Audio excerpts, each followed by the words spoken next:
So guys, binabagtas natin ngayon ng Marigondon, Lapu-Lapu City. Pabalik tayo sa sa hotel natin sa Papunta ba tayo sa Cordoba? Mactan. Pero kung mapupunta namin ng Cordoba ngayon, yung 10,000 roses, dadaan kami. Parang naman may pakita sa kami sa inyo na magandang view ba. Sa gabi daw kasi talagang binubuksan ng ilaw doon, talagang blooming ang lugar. dahil sa ilaw ba. So ayan guys, ayan. Lapu-Lapu City, Cordoba, doon sa kabila is Maribago. Ayan. So ayan guys,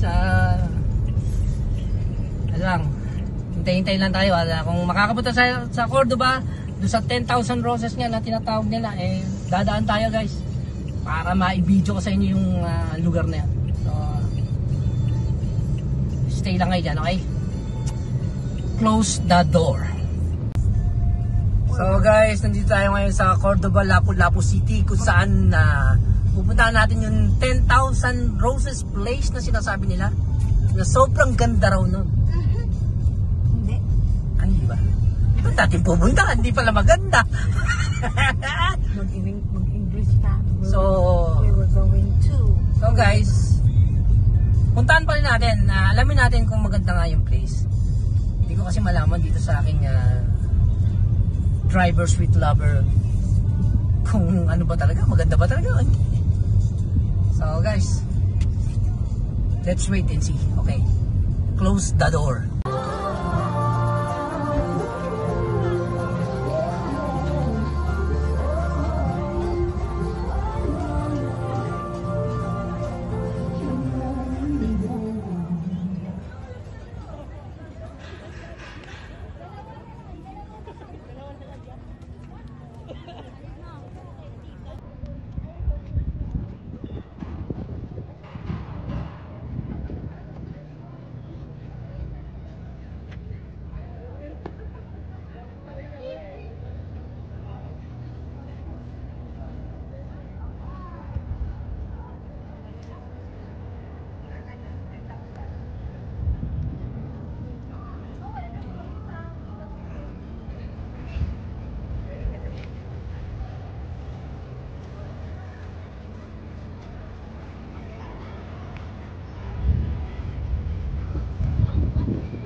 Oh, oh, oh, oh, oh.